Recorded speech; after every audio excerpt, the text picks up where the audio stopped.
Our next guest is a talented actor who you know from films such as The Kingsman, Triangle of Sadness, and The Iron Claw. He stars alongside Nicole Kidman in the erotic thriller Baby Girl, which opens in theaters December 25th. Let's take a look. You know the cuckoo birds? They lay eggs in other birds' nests. What?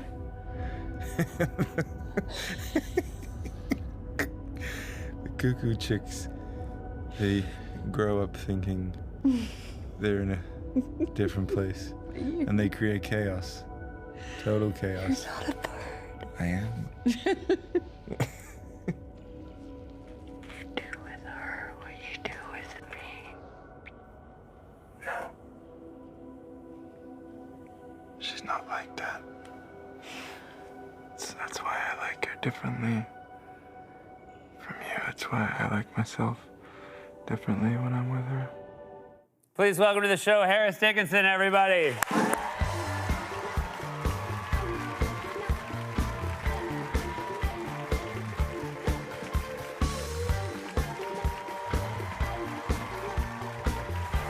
Welcome to the show, Harris.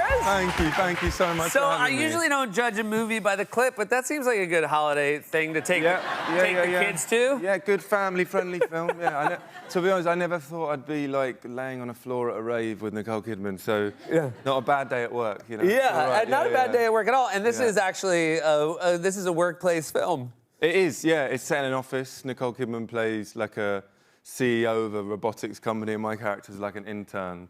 And we have this illicit affair. Yeah. Well, it takes some real leaps and bounds. Yeah, it does. This isn't like Pam and Jim on The Office. This is another vibe. It's not as vanilla as that, yeah. I think everyone is a fan of Nicole Kidman, but your mom maybe takes it to another level. Oh, God, yeah. My mum, so I was at this awards thing in New York like 7 or 8 years ago. So before you knew Nicole? Yeah. And my mum was there, and I think my mum was a bit nervous, so she drank a lot to compensate. And I sort of progressively through the night saw her getting a little bit more drunk and worried what she'd do, and then I saw her get up and walk towards Nicole Kidman's table, and she was like, I'm just going to go and have a quick chat, don't move it. And I grabbed her and was like, do not do that. Like, sit down, just finish your meal, let's just get on with this evening. And she was like, all right, fine. And then I guess like 8 years go by and we got to meet and they got to like have a hug and say hello, so. Oh, that's so much better. Yeah. It was under control. Yeah. It was slightly weird having my mum watch that film and then meet Nicole straight after. Yeah. She said she wore a turtleneck just in case she needed to like. Yeah. Based on this film, at some point you might have been like, I should have let her meet her 7 years ago. I probably should have. Before she saw all this. Yeah. I got you something actually. Did you really? Yeah, just to say thanks for having me. I don't know if you guys can see that. Oh my God, that's wonderful. That was great, thank you. Because I think you deserve to have that. This is, you know what, you want to hear something? This was actually in my Amazon cart, so now... I noticed on this, Antonio Banderas in the film as well. Yes. So, a couple of legends. Yeah. I mean, Nicole and Antonio. Do you take advantage of being on set with people like that who've been in this business for so long? Yeah, I mean, you try to play it cool for a bit, you know what I mean? Just to not fanboy too early on. Just like the first few days on the set, you're like, I'm an actor, you're an actor. Just to try to stay calm. But I think like the biggest scene Antonio and I had was like, I won't spoil it, but we get physical. And I was like, this is strange, having to fight with Zorro. Yeah. You know? And same with Nicole. I mean, I waited a bit, but eventually it was like, you know, we were having lunch, and then I'd be like, so how was Stanley Kubrick? You know? You know, you got to ask. You got to ask. You got to wait a bit. You got to play it cool. Yeah, because if you let the moment pass and then, you know, it's next year and people are like, did you ever ask her about this? You're like, no, I was a pro. No, you got to ask. What's wrong with you? Of course. And I think people they can let you know if they don't want to talk about it. Of course. Here's you keeping your cool. This, I guess, was this the rap party for the film? What is it? Oh, yeah. I mean, the fact that you met this guy, and I assume you asked him about his work. So now you're at the age, you're younger than me, but you're too old to do this. What Well, it's not every day you get to see him. Seth. Yeah, so true, it was one of those. And this is, all right, but this is him? This is him. All right. He showed me his card, yeah.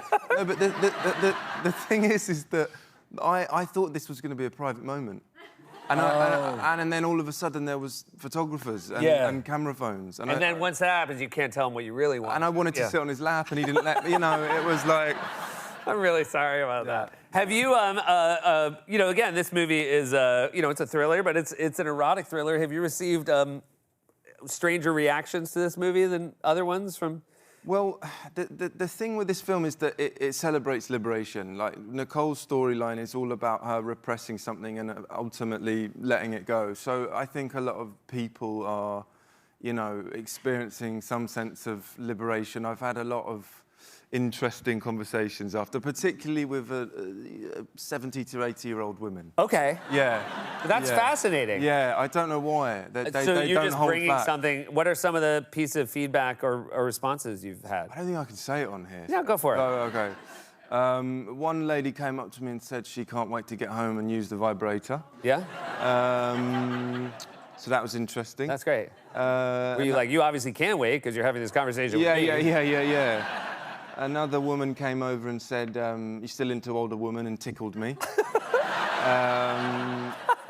So, yeah. That's wonderful. Yeah, it is. So in the end, you didn't have to tell him what you wanted. No, exactly. He just kind of knew. Yeah. When you were a younger. Oh, first of all, do you know what your fan base is called? I heard it recently. Yeah, I mean, look, your name is, you know, Harris Dickinson, so they didn't have a ton of choices, but it did feel like the Dickheads is. Again, this is they're choosing. That's their choosing. Harris Dickinson Nation is dying, like if you're a true dickhead. Congrats. Thank you, I guess. Let them have it. All right, so you're a younger. This is you. You would make YouTube videos? I would make. I had a weekly sketch show. Yeah. You had a weekly sketch show. How old are you here in this photo? I was probably 11 or 12. Yeah. I was young. Yeah. Look at that dude. Yeah. That dude. That guy has this smug look on his face because someone just told him what he's gonna look like in 10 years. He's like, I'm good. That's what kind of the videos were they?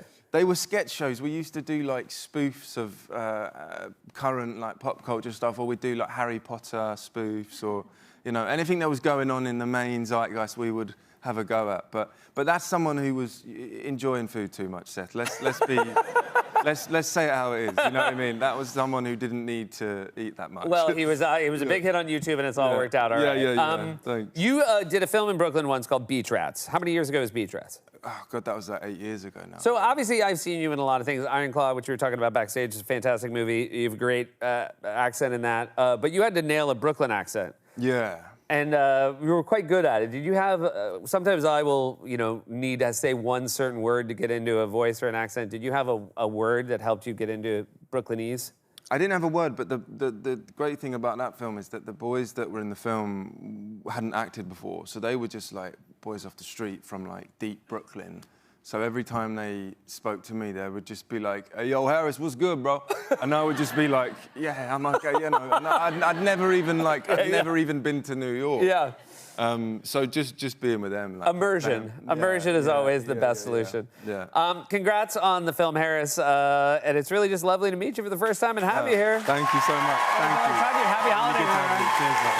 Harris Dickinson, everyone. Baby Girl opens in theaters Christmas Day. We'll be right back with Mario Carbone.